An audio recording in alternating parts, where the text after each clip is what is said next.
Welcome to the Who's Who Show. This is your host, Sunny Segal. Today, our guest is Dr. Nishi Chawla. Dr. Chawla is an academician and a writer. She has 6 collections of poetry, 2 novels, and 7 plays to her credit. Her 7th play, Churchill Among Savages, was recently staged to a packed audience in the nation's capital. Her 6th volume of poetry has just been published and is titled From Immigrant Diaries. Dr. Chawla holds a PhD in English from the George Washington University in Washington, D.C. She completed a 2-year postgraduate, postdoctoral study program at the Johns Hopkins University in Maryland, a tenured professor of English at the University of Delhi.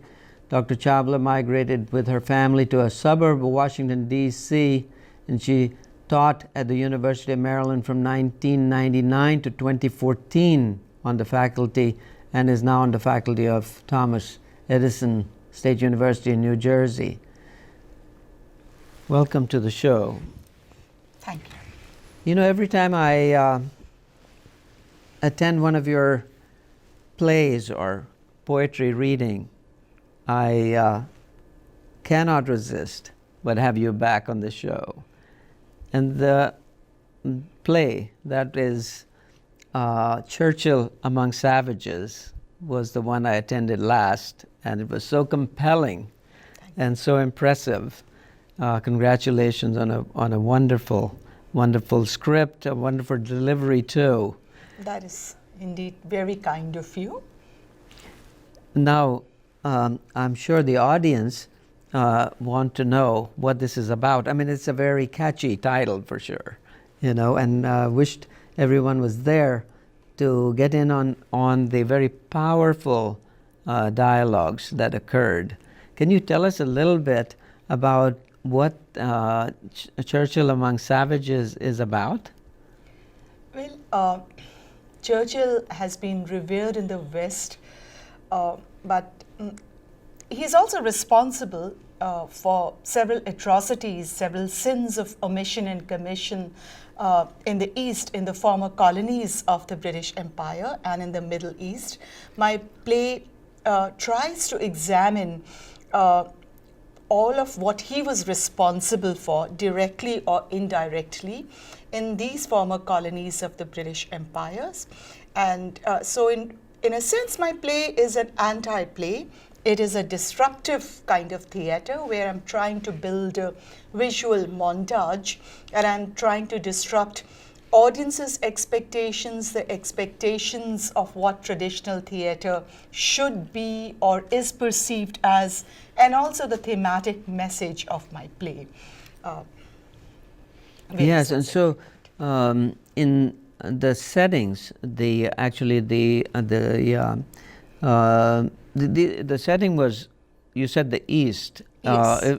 And it seemed to me that it was actually on many continents and had the overtones of power, you know, the British Empire, making a difference in the way history shaped during that time. And of course, Winston Churchill was the change agent, and he executed it so well. Yes, it has been extensively documented and researched, and so after researching and reading all that has been written about Churchill's role in the East, I sat back and thought to myself, okay, what do I want to convey?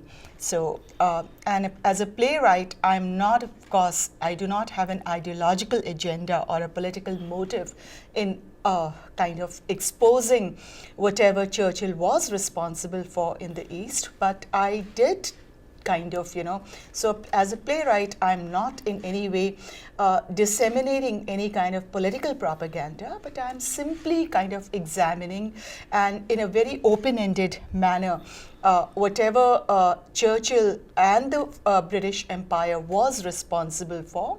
So the play is structured in 3 acts. The first act is set in Africa, the second act is set in India, and the third act is set in the Middle East. all these places where Mr. Churchill influenced history Absolutely. and made history. Absolutely, he did, yes. He grew up at a time when the British Empire was somehow a major formative influence on him, and he used the ideological indoctrination of the forces behind the British Empire to convince himself that he had a major role to play in reshaping history of these various colonies in the East. I see. And of course, the scene in India pitches him, so to speak, against the likes of Mahatma Gandhi. Yes, and it is well known, it's a well recognized fact that he called Indians a beastly people with a beastly religion. In an age of political correctness, you can take his words for whatever you want them to be and however they sound. He also called Gandhi a half-naked fakir who should be stripped and laid down on the streets of New Delhi and handcuffed and be trampled down upon by elephants. Now, this is not I who is suggesting all of it. This is recorded history. So.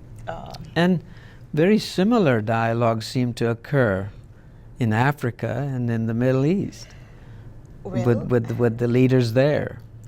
I do use the techniques of satire and irony to make a kind of subtle examination of Churchill's, I would say, perpetrated atrocities, or I would also like to call them sins of omission and commission within these former colonies. Mm-hmm. Is there any particular line that you can share?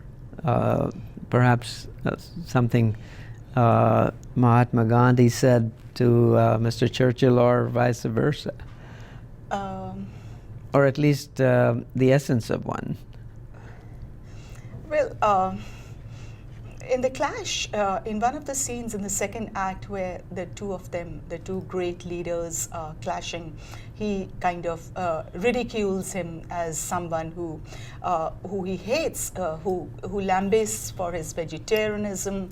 He literally kind of, he denounces the spinning wheel and, so these are kind of dialogues that I really don't know. It's like, an altered state of consciousness in which I as a writer, am kind of, working upon. And so the clash does kind of, bring out certain deep insights into the personalities of Mahatma Gandhi as well as Churchill. I didn't want to show Gandhi as the all-glorified person, as holier than thou, or in his, in aspects of sainthood, and demonize Churchill. Mm-hmm. I just kind of, I had to step back as the writer and the playwright and, make them engage in a dialogue where certain observations, insights are forced into the minds of the audience. So this is the role of the playwright, the writer. How does a playwright push his or her audience to think beyond what is being witnessed, what is being seen on the stage? The bigger meaning, the larger meaning of things, yes, that are being put, and implications of, yes, what has been unfolded in recorded history. Mm-hmm. Now, the individual who played Churchill, yes, spoke so eloquently, flawlessly delivered the script, but it was very lengthy. I mean, at one point I thought it would be humanly impossible for someone to talk on and deliver the script so about masterfully. 90 pages, absolutely. The Churchill's script alone was 90 pages. Yes, we had to cut it down. I, as a director, as a writer, had to literally edit it. But it was a gargantuan task which he accepted. And it was, age catches up on all of us, and how he was able to memorize his own dialogues was definitely a challenging task. He looked like Churchill, and he definitely, the way he enunciated was just marvelous. And finally, we were able to reach a point just about 2 weeks before the show actually was staged. He was there, and he had kind of arrived. He had as assumed Mr. that Churchill. persona, right? Yes, And absolutely. just 2 weeks before. Yes. Yes. So- A very challenging task indeed, to memorize about 80 pages of dialogue. And for you to actually write or to script it, right? Yes, Yes, that's yes, huge. And do that's- you spend hours and hours, days and weeks, months researching these facts? Yes, absolutely. Yes. If it's a history play, it's based on a historical theme, then one has to do a lot of extensive research. But as a playwright, you need that creative license to be able to step in and say, what is my message? What is it that I'm trying to convey thematically through my play? So that creative license is definitely there. And when it comes, it's kind of an implosion within oneself as a writer. And later, as I step back and I say, hey, did I actually write those dialogues? They were when the actors were rehearsing. So it's a very interesting journey and process. So some people, many people, are very intrigued by what this play is about and how it was beautifully rendered. And so we're going to try to insert, a short clip, even though I believe that there'll be future showings of this We play, do hope to have, right? yes, a few performances, and also take it to India. There are two well-noted theatre directors in India who have accepted the script, who are very excited to embark on this journey of staging it where it should rightfully, have been staged in the first place. That is in New Delhi, in India, Hyderabad, perhaps. You actually directed this play. I did. Was this your first, the first play you directed? Meaning something you authored and Yes. directed. Yes. I see. I have directed two plays, yes, when I lived in India. I see. But this was, yes. Ones that you authored and yes, directed absolutely, yourself. Yes, I see. I write my own plays, and yes, of course. And this was a very challenging journey for me. I enjoyed it, absolutely. And something of this quality could be on the big stage, if you know what I mean. Hope so. Let's use an example. A big stage in my mind could be the Kennedy Center, as an example, in Washington, D.C. Have you considered that possibility? And I don't know how that process works, but it certainly, for my part, is worthy. Thank you very much. Thank you if you think this play deserves that honor to be staged. We have considered staging it at the Family Theatre in Washington, at the Kennedy Center, but then, staging every performance requires a lot of funding, and we are looking into those resources.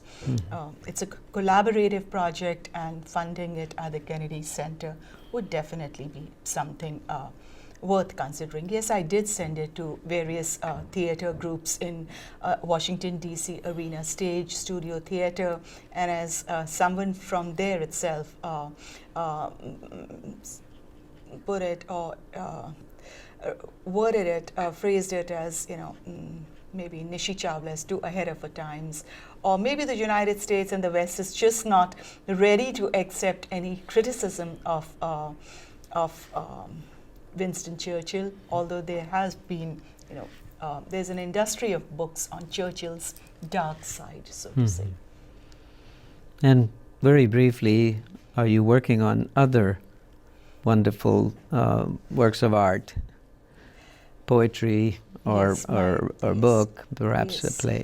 definitely. Yes, my sixth volume of poetry has just been published. It's on the lives, existential dilemmas, experiences, predilections, everything about the experiences of immigrants, and it's titled From Immigrant Diaries. I see. It's a collection of about 100 short poems. We're going to have you back on the show. Thank you. Well, thank you for being here today. Thank you. This is Thank your you host, so Sunny much. Segal, signing off on the Who's Who show. Hope to see you next 2 months at the same place and the same time.